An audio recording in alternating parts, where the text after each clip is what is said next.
Good evening, everyone. I am excited to join you all today for the first Let's Out interview of the 52nd session of the General Conference here in Columbus, Ohio. And today I have the pleasure of interviewing our very own Dr. Dr. John Thomas. How are I'm you? good. It's a pleasure to be with you, Michaela. We've just been chopping it up, realizing Mhm. we not only home folk, but I know her and her mama and I were in the YPD, so I'm still feeling some kind of way about that. But more importantly, your great uncle was a huge inspiration for me in his work in the Christian Recorder. So I'm glad that we're doing this let out with the great niece of the great Robert Reed. So it's nice to be doing that. Thank you. And I'm so happy to be here. It is an honor and it's a pleasure. I'm excited. Yeah. I'm Let's excited. get into it. Yes. But before I get into the questions, I do want to first start off by just personally thanking you for the opportunity. Thank you for allowing me to be here and allowing this cohort to be here and to have this opportunity to interview people like you because it's an honor. So I'm excited. So just thank you so much for that. Well, you're welcome. I mean, that's how I got my start. I'll never forget that. That Sidnor, I was a kid at a meeting 2004, just come out of college, and I wrote this piece complaining about something in the Amy Church. And Sidnor came to me, he was like, "Well, can you help me?" And I was like, "Can I help you? What you mean? I thought you would have said." And Doc gave me that opportunity when I was fresh out of college. And when Reverend Brooks suggested that we should do something similar to help young people, I was like, yeah, because that's in order for me. So I'm glad to give people like you and others the opportunity to experience the church up close and be part of what we do and see, behind the scenes, understand that there's a lot that goes on, a lot of good things that go on, and engage with them. That's all right. Thank you. So are you ready? Let's go. Ready to get into the questions? I stay ready. Let's roll. Okay, so the first question that I have for you. So, Dr. Thomas, as you know, this is my first quadrennial. I mean, General. Yeah, I don't mean you're green and white, but it's general. Yes, yeah, part of general conference. That's okay, right. So it's my first general conference. And so with it being my first general conference, I just want to know a little bit of experience about your first general conference. Yeah, we were chopping it up in the green room before this. And so my first general conference was 2004. Mm-hmm. Jesus, 2004, 20 years ago. I just graduated Morehouse College, and I was elected as a youth delegate from the Tennessee Annual Conference. Oh, okay. So, and a lot of things happened in '04 that were special. I had been to connectional meetings before. I went to the YPD LTI. That's where I first saw the grand processional and the supervisor. And I was like, wow, this is up. And then at General Conference, I went and I was going, to represent my conference fully. And several things happened on the General Conference that are important. First, we retired some of the most distinguished and impactful bishops in our church. That was a General Conference where Bishop Beelan, Bishops Adams, Anderson, a lot of the classes of 72 and 76 retired. They had a 30-year history of the church. So you could tell it was going to be something special. And that was also the first General Conference where we elected not one, but two women. And I'm hoping it's the first, not the last. I never will forget in the delegation when after Bishop Guidry made it, and we were like, people start chanting, "We can get two, we can get two." And my good friend and mentor, Sarah Frances Davis, was elected to be a bishop. And another thing that was important for me as a young adult was noticing that I went to a lunch with the candidate. I was invited to go, and the candidate, his people afterwards said, "Well, now that he's paid for your meal, you all know who you need to vote for." I was offended because I said, "Now, my vote's worth more than a stomach." So my godmother, Jamie Coleman Williams, the editor of the Amy Review, told me, "You need to go speak to this other candidate and tell her I want to go talk to you. You should go talk to her." So I went to her and I said, "So my godmother said I need to talk to you. Tell me why I should vote for you." And she smiled and she told me her platform. I said, "I like you. I want to vote for you. And I'm going to tell my young adult friends to vote for you." That candidate's name is Bishop Carolyn Tyler Guidry. And she respected me as a voter and not someone she needed to buy. That was important for me to see that I, as a young adult, was valued for my views. And I took that with me, and I encouraged other young adults to look for their views, to the point that in the next General Conference, we founded the Young Adult Candidates Forum, which is still going on today. This General Conference, we had to do a virtual, but RAAC and the Lay have done that. So a couple of things were going on there, and I remember them quite well. That's good. That's good. I really take advantage of like the networking Oh, yeah. opportunities and Yeah, stuff like yeah. that, because that's just important, beyond the AV church, just in life, when you are navigating day-to-day basis. And honestly, the AV church honestly teaches you a lot at a very young age. So that's very good. So the second question I have for you is, so walk me through your journey in journalism and what made you want to run for the editor of the Christian Reorder. Man, this was kind of accidental. Like I said, back to 2004 when I was at the General Board meeting, and I read this article about the Dominican Republic and how we weren't translating for people who speak Spanish. And I was mad. I wrote this thing, I was popped off, and I was like, what? My mother was like, what were you thinking? And after Sidor said, can you help me? He began to send me to different meetings to cover meetings. So people got used to my voice, I would cover the late biennial, the YPD quadrennial, and other things. And Sidor would put a little money in my hand and say, help me. And I don't know if I should take the credit or the blame for this. So when Sidnor lost his email list, it was a mass data crash, I was starting to use MailChimp. And I said, Sidnor, he was like, I don't know how I'm gonna get my emails over back in. I said, let me help you do that. MailChimp exists. And so some of the reasons why y'all get these emails is today is because we started the MailChimp list a few years ago. But seriously, so I began to help him and just learn the office. And like I said, I grew up in Nashville, so I was around the Sunday School Union. Like the names like Ricky Spain, Johnny Barber, Robert Reed, Ailey Henderson, they weren't just pictures on the wall. Folk who were at my house for Thanksgiving dinner. These were people that I grew up around, and I got to know their work. So when Sidnor was up for retirement and 2012 hit, and I knew 2016 was coming, people were like, well, who's going to run and take over Sidnor? And people were like saying, John should do it. I was like, John should what? Because by that point, I was in a PhD program at the University of Chicago. And I said, Lord, now, one more Negro comes to me and says I should do this. I need you to tell me, because you know what this will do to my dissertation, but if it's what I'm supposed to do, I will do it. And the answer was, go and I'll take care of you. So I decided to run for the Christian Reorder.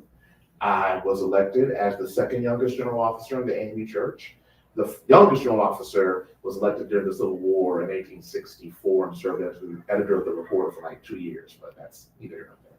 So, and I was elected at 34. One person said to me one time, he said, well, you're young, you're a layperson. I said, if a 75-year-old chaplain thinks that a 34-year-old graduate student who's a layperson should be a successor, what's your problem? I don't have to bury, marry, or unveil any tombstones.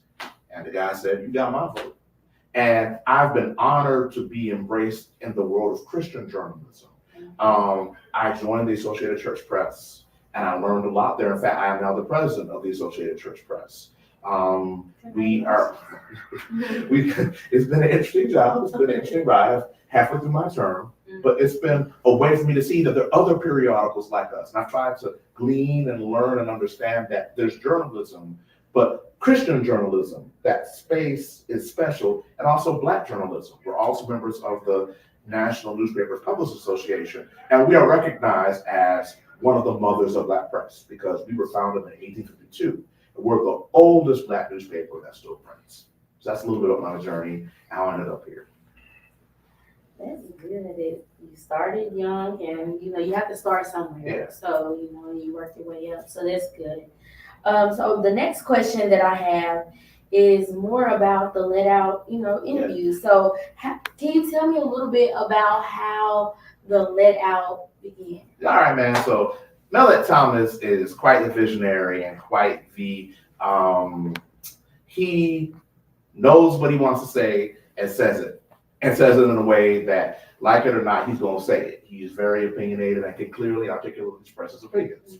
So Mellet was saying, I'm going to bring a camera to this general conference, this pandemic, and I'm going to go live. And I said, well, Mellet, I know you have a YouTube follow, you have a following on Facebook, but how about I let you use the Recorder Facebook page and use our resources? Because we had a studio there. We were like, why don't you do that? He said, bet. So we formed the Let Out, because the 2021 General Conference was the pandemic General Conference. So we had a lot of people who weren't going to be here, couldn't make it. And so we were like, well, you know what? We need to see what coverage experience we can give them to let them know that they're here. Because at this General Conference in the middle of August, we've lost a lot of school kids, teachers, people who can't get off work. So again, we're doing something like this so people won't miss it. So the let out comes from after the delegation meetings, the hallways fill and people start walking around and start talking about what happened in their meetings.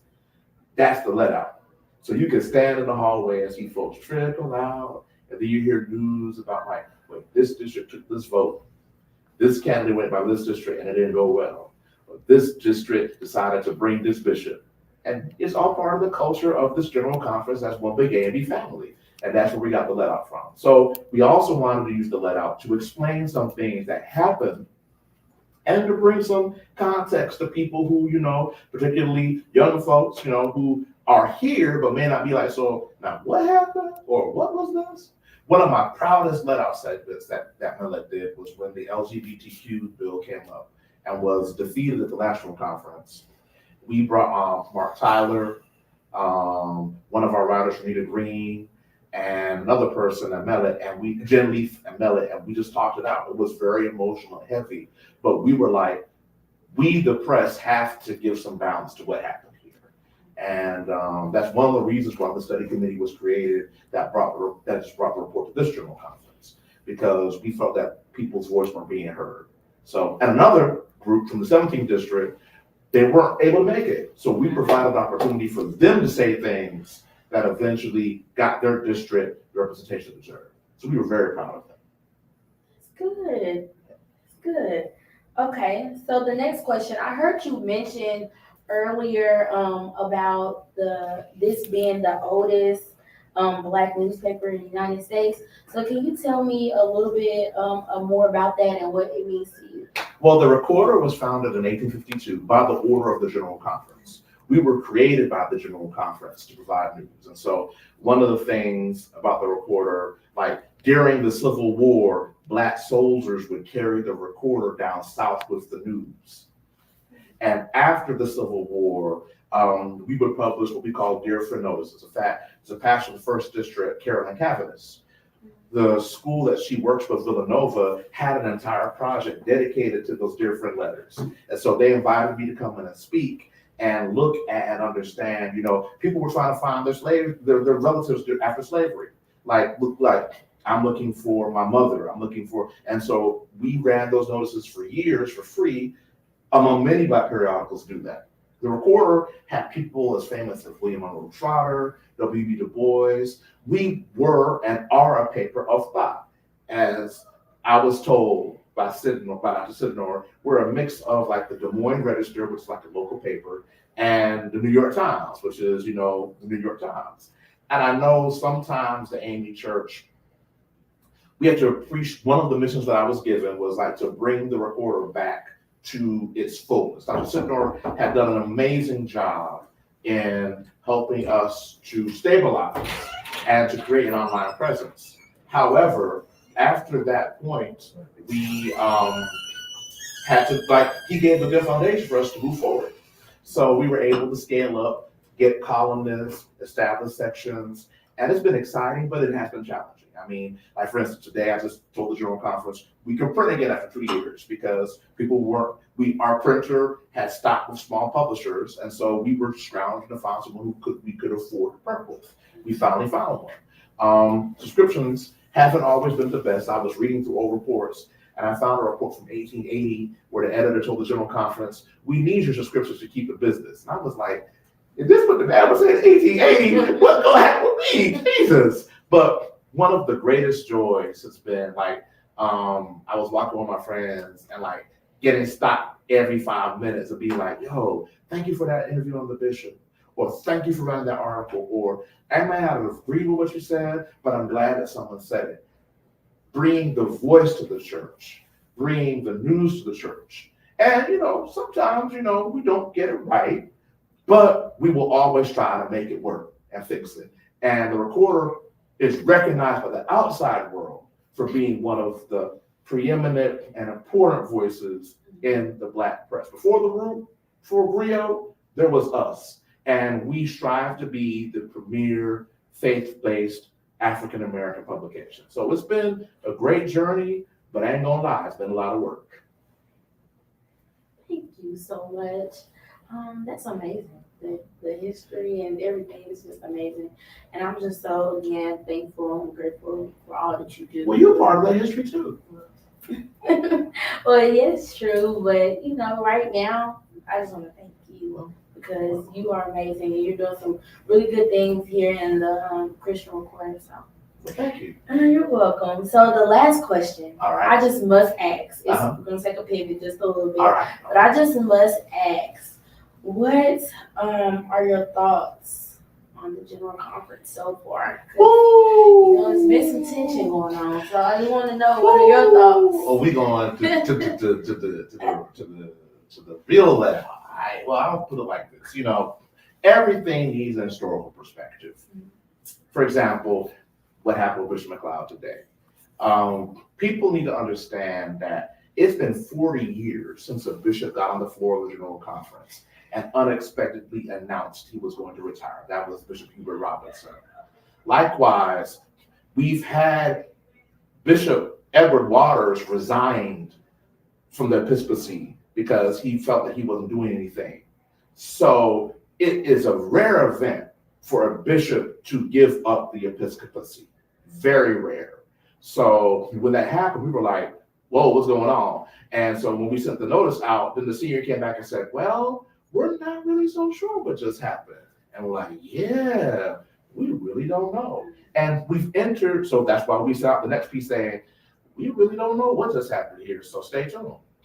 But in general, this general conference has been one, we entered it with a heavy spirit because, of course, the annuity issue, the conversation we must have on LGBTQ rights, the environment in the United States, the growing feeling of disenfranchisement and restlessness from areas outside the United States, and the fact that our membership, we have churches that are growing, but the denomination has spaces that we need to figure out how do we make this thing called African Methodism go.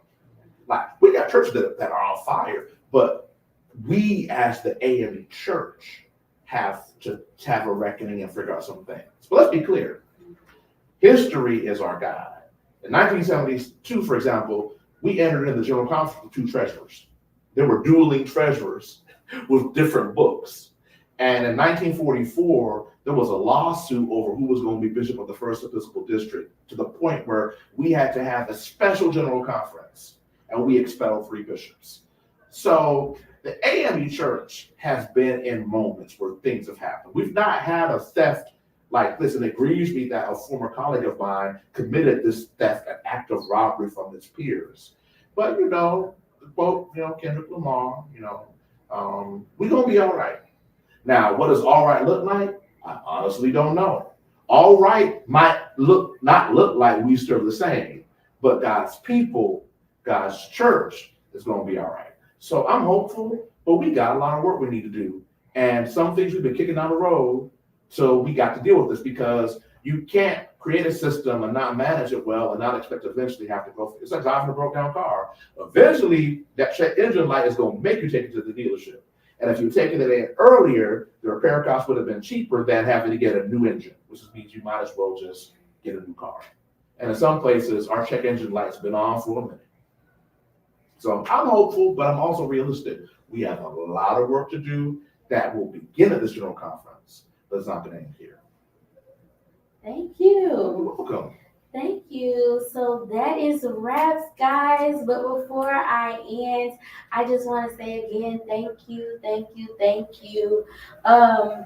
So this is not the end of the Let Out. All right. So tune in tomorrow for one of my other fellow peers to bring forth the interviewer for tomorrow. I mean, the interviewee for tomorrow. But until next time, family, we'll see you somewhere here in Columbus, Ohio, at the General Conference. That's right.